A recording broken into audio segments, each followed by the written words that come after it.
Boa noite a todos, sejam bem-vindos ao nosso projeto literário. É mais uma edição. Nós, desta feita, escolhemos a obra de um escritor israelense, cujas publicações já alcançaram mais de 45 idiomas. Eu estou me referindo a Amos Oz. A obra escolhida foi essa, Mais de uma Luz. O grande mote aqui é discutir a questão do fanatismo. Conjunto de ensaios que ele publicou e produziu e tratou dessa questão e que serve de anteparo aqui para a ciência política, para o direito, para a filosofia.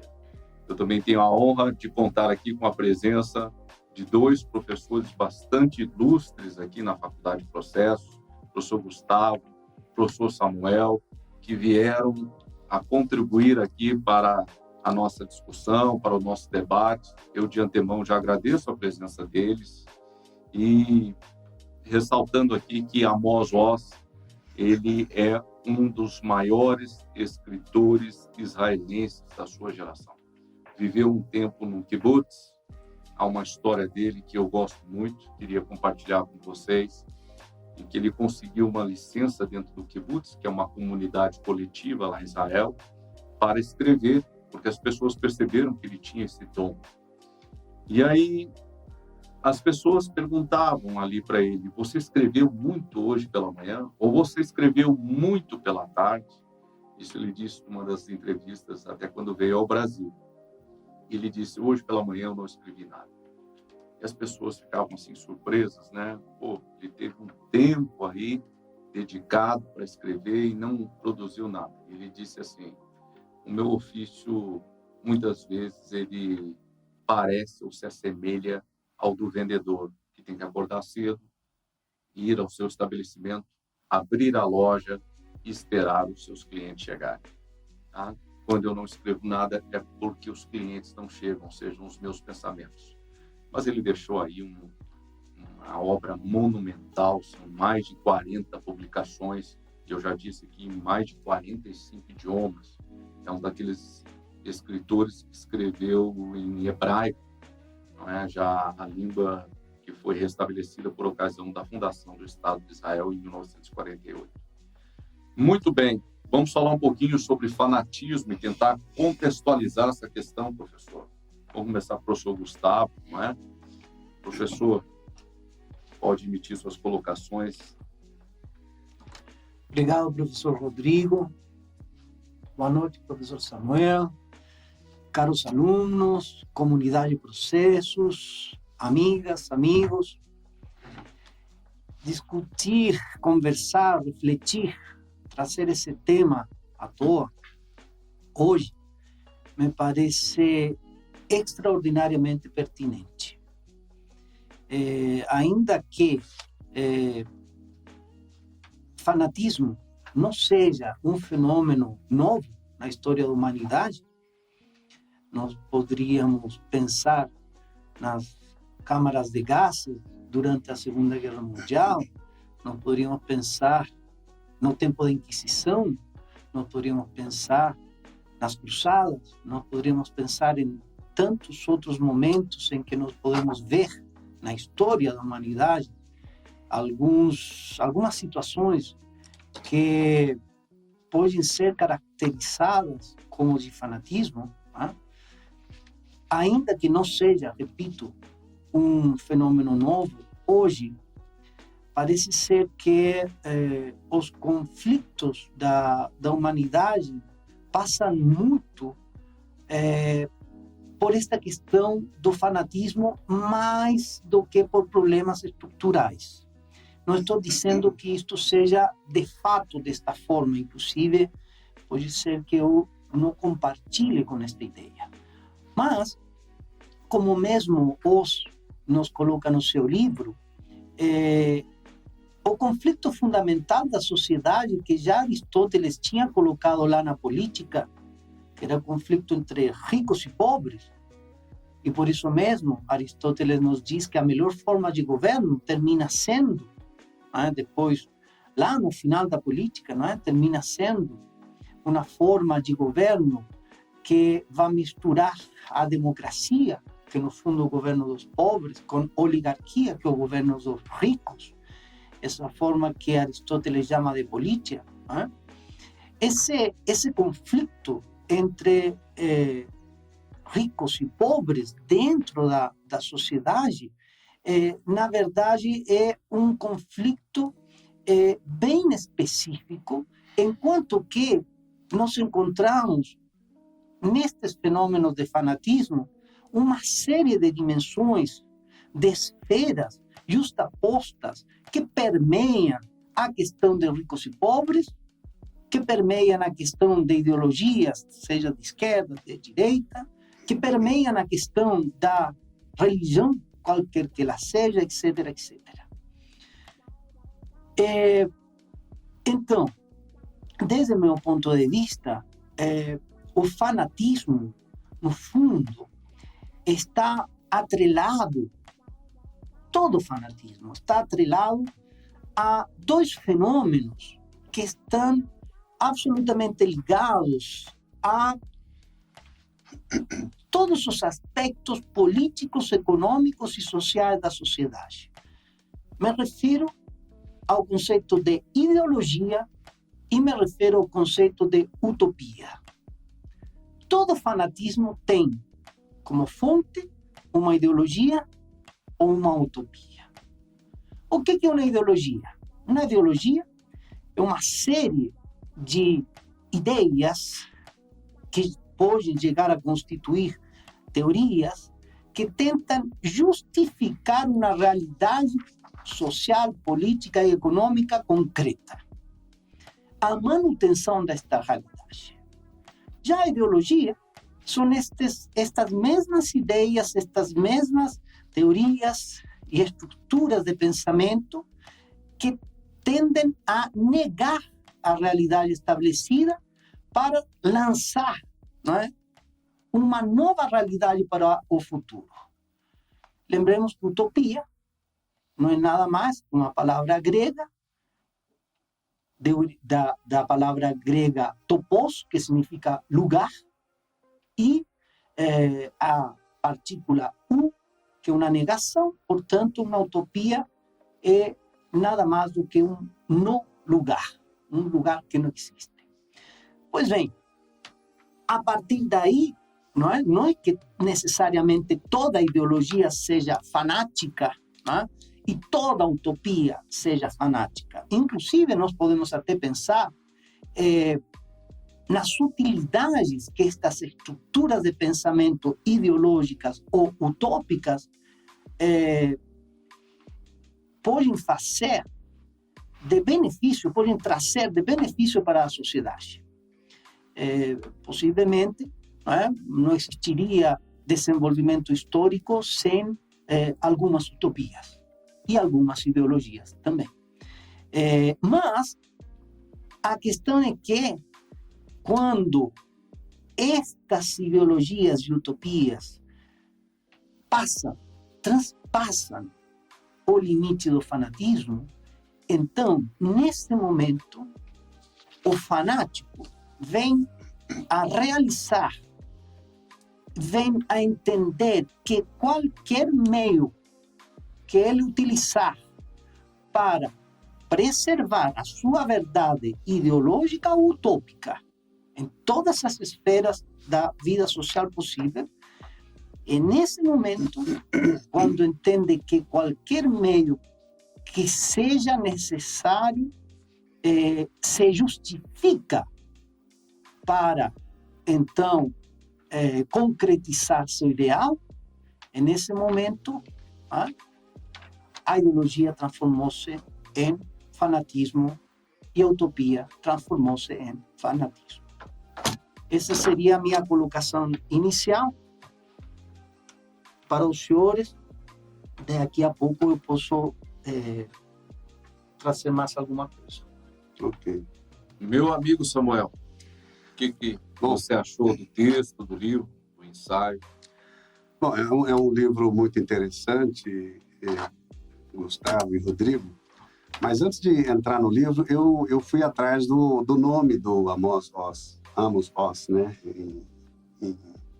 Hebraico. Em hebraico. Ele mudou, né? Ele mudou na década de 50. O nome original dele é Amos Klausner. E eu achei interessante. Eu fui atrás do que significa o Oz. Você sabe? Coragem? Isso, bravura, coragem. Achei fantástico isso. Porque o Amós, nos seus textos, e principalmente nesse, é de uma coragem impressionante, porque ele levanta a questão do fanatismo, não somente em relação aos de fora de Israel, mas também, e muitas vezes ele cita explicitamente, os fanáticos dentro de Israel. E isso é de uma bravura fantástica, porque Yitzhak Rabin, por muito menos, sofreu graves consequências ao tratar com os radicais dentro de Israel, os fanáticos dentro de Israel. Eu li o texto muito devagar para absorver bastante e achei muito interessante porque ele começa o texto dele dizendo que a pobreza não justifica o fanatismo. E, geralmente, o fanático, o terrorista, ele está em busca de justiça social, está em busca de eliminação das desigualdades sociais, e essa brecha entre a pobreza e a riqueza é um mal antigo e não justifica a onda de violência dos fanáticos, segundo o Amos Oz. Porque se fosse assim, a África seria o reduto do terrorismo, não é? do fanatismo, e não é. A gente encontra muitas vezes esse tipo de fanatismo mais fora da África do que dentro da África. Então, para os fanáticos, o que a gente observa no texto é que eles entendem que os fins justificam os meios, né? E para os demais que não são fanáticos, a própria vida não é o fim, não é o meio, a vida é o fim. Então, ficam aqueles que não fazem o menor valor a respeito da vida, o que eles querem chegar a um objetivo final, e o objetivo final é trazer todos aqueles que discordam deles para o seu barco. Então, os demais que amam a vida, esses estão aprisionados na sua falta de sabedoria, na sua falta de luz, né? E então eles vão tentar de todas as maneiras trazer esses outros para o seu lado. Se não conseguirem, mata-se. Simples assim, né? Liberta essa pessoa da sua ignorância, porque a única luz que o fanático enxerga é a sua própria luz. É o que o Amós nos chama a atenção. Então, para os fanáticos, a traidor é todo aquele que ousa mudar, todo aquele que ousa crescer em conhecimento e adquirir uma nova perspectiva. A única perspectiva viável para um fanático é a dele. Se você pensar diferente, você já é um traidor. Ele precisa trazer você para o lado dele, e se você não for, ele vai te eliminar. Porque nesse momento o outro passou a personificar o mal. Sim. E o mal tem que ser eliminado. Com certeza, né? Aí, lendo o texto, professores, eu comecei o texto, quando é instigante, você começa a pensar em várias outras questões, que muitas vezes ele não pôs, mas a proposta vai te levando a pensar no Brasil, por exemplo, a pensar em várias questões que nós estamos enfrentando nesses últimos tempos. Pois bem, a sociedade ela está evoluindo, pelo menos se fala que está evoluindo tecnologicamente, em termos de direitos humanos, etc. Nós estamos sendo mais moderados ou mais radicais à medida que o nosso discurso de sociedade em evolução fica cada vez mais evidente, né? Nós estamos nos afastando dos horrores que aconteceram na primeira metade do século XX, né, com Stalin, com Hitler, com todo aquele fanatismo, ou nós corremos o risco de voltarmos a ser como eles? Eu acredito que essa é uma pergunta que eu tenho feito ao longo desse texto. Eu acredito que essa percepção de progresso contínuo, ela é um pouco ingênua, né? De fundo iluminista, positivista, as coisas estão melhorando sempre, os contextos estão se tornando cada vez mais sofisticados, a ideia também do ordenamento jurídico se desenvolvendo nesse sentido. Então, eu acho que nós, sim, corremos o risco de revisitarmos os horrores do passado. É o olhar que eu lanço para a história. Eu, assim, entendo que nós não estamos livres disso. E eu digo isso com muito pesar, infelizmente. Eu, sobre essa questão, queria dizer o seguinte, que eu entendo que o homem é um ser histórico. Quando eu digo que o homem é um ser histórico, estou dizendo ao mesmo tempo que o homem é um ser que se constrói. Né? O homem não está pronto. Né? E neste sentido... Está em construção. Em construção, né? E neste sentido, portanto, o homem está o tempo todo na corda bamba. O tempo todo. A cada instante. Em cada instante, o tempo todo, o homem está jogando com o fato dele ser um Deus ou ser menos do que um animal. E a cada momento. Né? Por isso a necessidade permanente e o papel de nós acadêmicos e da universidade, né? Até por um imperativo ético, de discutir essas questões precisamente por aquilo que o senhor está levantando. Com certeza. O que é interessante, Gustavo e Rodrigo, é que o Amós ele levanta a questão dos fanáticos moderados, porque quando se fala em fanatismo, você logo lembra de Al-Qaeda, né, Hezbollah, o Ku Klux Klan, essa turma toda que são visíveis, né? Eles estão aí nas telas da televisão, de punhos fechados, gritando contra os seus adversários. Então, a gente está vendo esses caras. Mas o Amós, ele chama atenção para os moderados, para os fanáticos moderados, são os antitabagistas, né? O sujeito que não admite que alguém que fume e fique na mesma sala. Existem muitos fanáticos nos antifanáticos. Isso. Exatamente. Então, o que eu achei interessante é que esses fanáticos moderados estão entre nós. E os fanáticos moderados, eles são um degrau para se chegar aos fanáticos radicais. É uma questão de tempo, não é?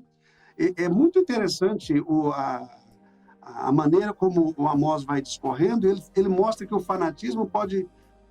Aliás, ele diz que o fanatismo começa em casa. Não é que ele pode começar, ele começa em casa de maneira moderada. É uma questão do sujeito que agora não come mais carne e começa a querer de todas as maneiras a te convencer de que o veganismo é o que há de melhor para a vida humana sobre a face da Terra.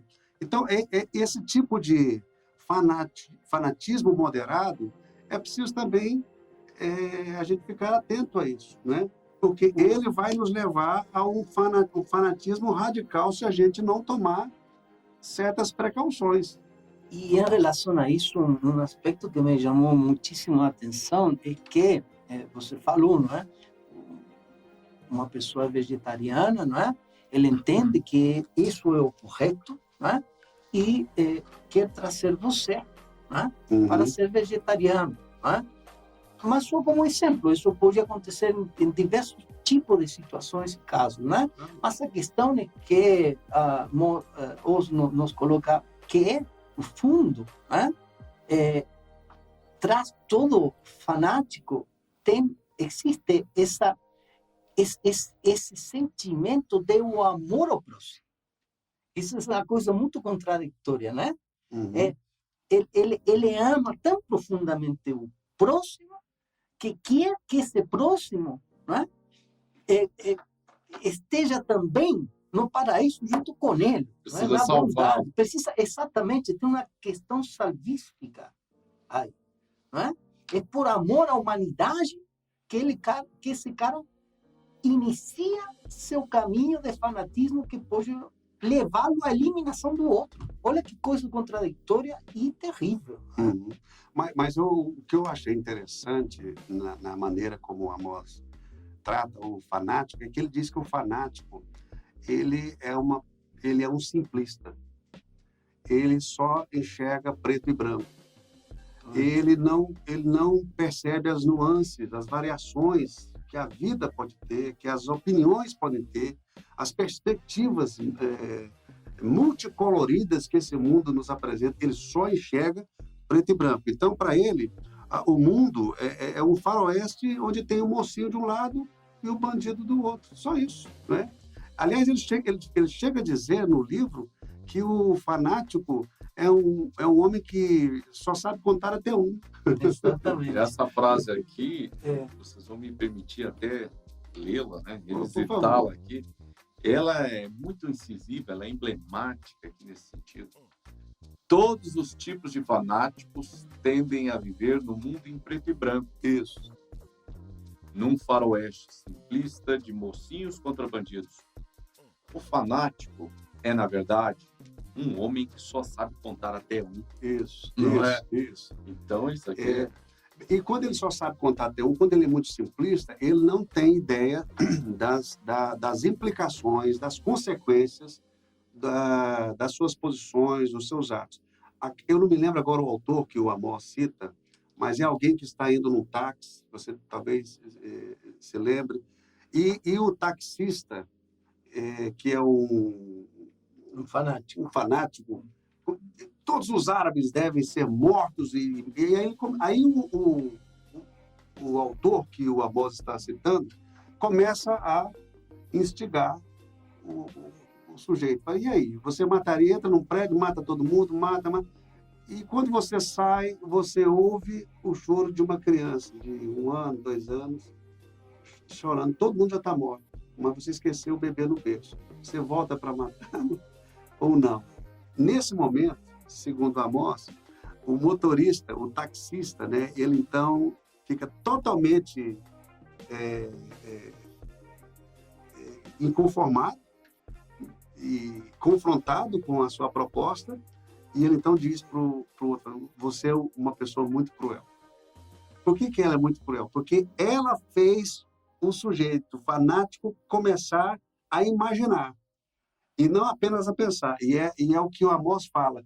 Eles pensam de maneira muito simplista, mas não têm a imaginação das consequências, a imaginação das implicações que vai levar essa postura de um foco só, de uma luz só, de tentar convencer o outro a vir para o seu lado de qualquer maneira radical e mudar o mundo imediatamente, né? Então, falta ao fanático criatividade, imaginação, porque ele só pensa de maneira muito simplista.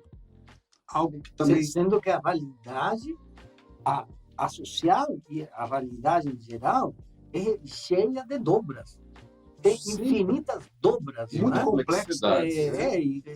Complexa, né? Então, essa é a questão. Muitos tons, né? Muitas variações. É muito interessante isso. Você encontra na pessoa mais dócil da face da Terra alguns pontos de maldade.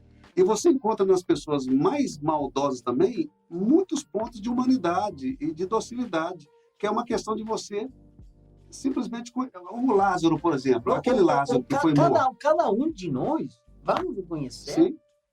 em diferentes circunstâncias, com diferentes pessoas, somos mais ou menos mal, Sim. ou bons, Sim. o tempo todo. Sim. Mas Gustavo, eu acho que eu sou uma pessoa boa, né? Eu acho. Nunca matei ninguém, né? Eu acho que eu não sou radical. Mas de vez em quando eu me pego. Mas você é torcedor do Flamengo? Não sou, não. Esse pecado eu não tenho. Desculpe, né, meus amigos. Foi inevitável. Mas Gustavo, às vezes eu me pego sozinho em posturas altamente radicais. Assim, não vou dizer que seja um fanatismo, mas estou mostrando que em cada um de nós há pontos bons e pontos ruins, mas o fanático não vê assim. O fanático entende que nós somos ruins se nós não estivermos enxergando a vida como ele enxerga, porque ele é o bom. Ele é o bom, né? E há algo que o Amós também fala, muito interessante, que eu achei no livro. Eu não entendo como o mundo não pode perceber que eu estou certo. Isso. Como é possível que o mundo não perceba? Parece conhecido aos senhores. Muito bem. Olha só, voltando ao universo aqui, nesse debate, nessa conversa aí, tão gostosa que a gente está tendo, né? Existem algumas outras frases aqui que nós poderíamos contextualizar. O grande legado que Amós nos deixou em 2018, ele trouxe para nós a ideia de pacifismo. Ele foi militante durante sua vida inteira, ele foi um pacifista por excelência. E não se isentou, como bem lembrou Samuel, de tratar de alguns problemas, de algumas questões que afetavam a sociedade na qual ele encontrava-se inserido, né? Naturalmente. Outro legado que ele nos deixa, na minha opinião, é o da ponderação. É o do caminho do meio. É da conversa. É do diálogo. E assim nós construímos uma possibilidade de ajustes entre as pessoas. Que as pessoas possam estreitar os seus vínculos, os seus laços, se colocando um na pele do outro. Hoje eu li essa frase que ele nos deixou aí numa das entrevistas. Ele diz: tudo que eu faço para tentar entender melhor a realidade é me colocar na pele do outro. E assim eu construo as minhas convicções, a minha ideologia, a minha maneira de ver o mundo e as coisas, tá? Então, já que nós já estamos entrando nesse assunto aqui, né? O Amós esteve no Brasil, esteve no Rio de Janeiro, esteve em Paraty, e aí ele também demonstrou muito conhecimento sobre as implicações das dificuldades da sociedade brasileira, isso nos anos 80, dos nossos grandes desafios, dos nossos grandes tormentos, das nossas grandes mazelas. E ele entendeu que esse tipo de situação é inerente a cada povo em particular, ninguém está livre dessas situações, então também isso ele tratou de uma forma muito sutil, né, entre nós, de uma forma muito adequada, eu digo, na maneira de expor o seu argumento e as suas posições. E eu queria saber de vocês, hoje, qual seria o legado que ele nos deixa para que nós, neste país, venhamos a construir aquela nação, porque tudo está em construção, como bem disse o professor Gustavo, aquela nação que a gente almeja, aquele país que a gente gostaria de deixar também, fazendo uso mais uma vez dessa palavra, como um legado para os nossos filhos. Todos aqui nós temos os nossos filhos aí no Brasil, temos um país que nós gostaríamos de deixar de uma forma idealística. Se vamos conseguir ou não, eu não sei. Mas eu queria ver um pouquinho da posição de vocês acerca disso. Bem, eu destaco sobretudo uma questão que, de alguma forma, você já trouxe aqui. Quando a gente observa as características que Amos Oz coloca em relação ao fanático, quando ele faz esse perfil, nós vemos que tem uma questão que é a fundamental, que trata-se, no fundo, do abandono da reflexão. É o abandono da razão. O fanático não é que ele seja burro. O fanático simplesmente não quer mais refletir. Não necessariamente. Uma coisa de vaidade pessoal. Né? Mas é preguiçoso. Não mudar de opinião. Então, por que essa questão é fundamental aqui? Porque, veja bem, essa questão do abandono da reflexão, da razão, da racionalidade, portanto, do diálogo, do discurso, do debate, do logos dentro da sociedade, está presente lá no início da nossa civilização. Quando nós lemos a política de Aristóteles, nós vamos encontrar uma frase surpreendente quando ele nos diz: é na polis e só na polis que o homem alcança a felicidade. Você fica meio perplexo, né? Por que só na polis o homem alcança a felicidade? Por que o pior de todos os tormentos para um grego é o ostracismo? Você ser expulso da comunidade política. Por 10 anos. Que é pior do que a morte. Muito pior. Porque só na comunidade política, na polis, o homem pode exercer a função da racionalidade. E a razão é, no entendimento de Aristóteles, aquilo que forma parte central da nossa essência como humano.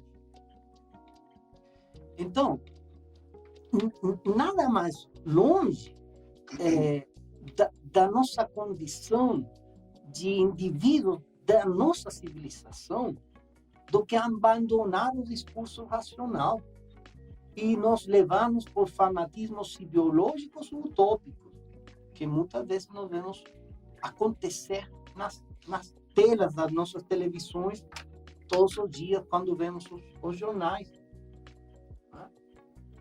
Temos que devolver o locus da razão à nossa sociedade. Eu diria que este é o maior legado desse o autor de hoje. Uhum.